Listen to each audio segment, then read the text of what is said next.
Política fiscal, finanzas públicas y gasto social. ¿Qué es la política fiscal? La política fiscal son cambios en los impuestos y el gasto público para estabilizar la economía.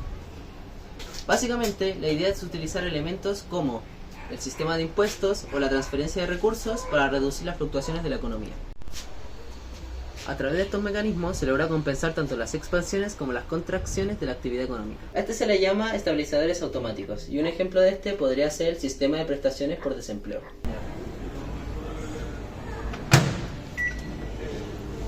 Los gobiernos deben considerar siempre el multiplicador en el gasto público, ya que en el rol de la demanda agregada desplaza su curva hacia arriba.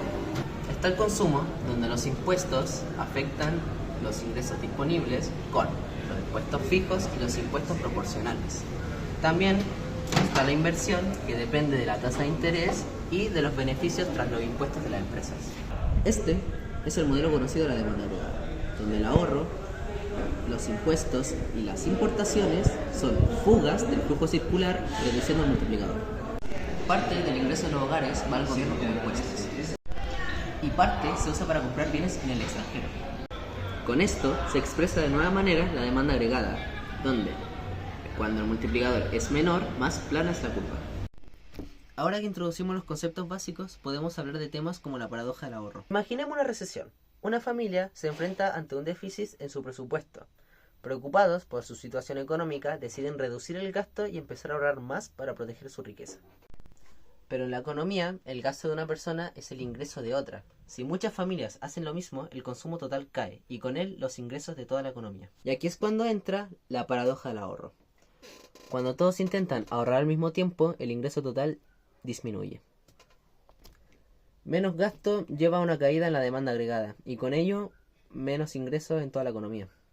Cuando la demanda agregada del sector privado cae, el gobierno puede intervenir con un estímulo fiscal para reactivar la economía. Este estímulo fiscal se logra de dos formas. Reduciendo impuestos, esto incentiva al sector privado a gastar más, lo que aumenta la demanda agregada, y aumentando el gasto público, que aumenta la demanda agregada directamente. Imaginemos un gráfico en donde el consumo cae y el gobierno en reacción aumenta el gasto y sube la demanda agregada, reactivando la economía. Por otro lado, existe la política de austeridad fiscal. Aunque pretende reducir el gasto público para controlar el déficit, en una recesión puede agravar el problema. En este caso, en el gráfico, el consumo cae de nuevo, pero esta vez el gobierno decide bajar también los gastos, lo cual reduce la demanda agregada, lo que puede intensificar aún más la recesión. Hablemos de las finanzas públicas ahora. Porque además del efecto multiplicador, los gobiernos deben tener cuidado en su presupuesto, generando un balance entre ingresos que se generan a través de impuestos como el IVA y los gastos que incluyen áreas esenciales como salud, educación o defensa. Al administrar este presupuesto surgen conceptos claves como el déficit presupuestario primario, que es la diferencia entre los ingresos y los gastos del sector público, excluyendo los pagos de intereses en la deuda, y el déficit y superávit fiscal, ya que un déficit necesita ser financiado eventualmente por un superávit. El Estado no puede endeudarse de forma indefinida. En el financiamiento del estímulo fiscal, el saldo presupuestario es la resta entre los ingresos fiscales y el gasto público. Cuando se implementa un estímulo fiscal, el saldo se vuelve negativo, generando un déficit público. Si el déficit se mantiene tras la recesión, esto incrementa la deuda gubernamental. En cambio, un superávit ocurre cuando los ingresos fiscales son mayores que el gasto público. Si les genera algún interés, acá en Chile hay algunos datos de sus gastos del gobierno central.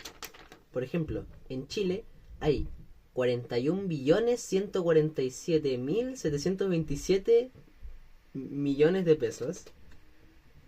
Y estos van a ministerios. Los principales son el Ministerio del Trabajo y Prevención Social, Ministerio de Salud y Ministerio de Educación.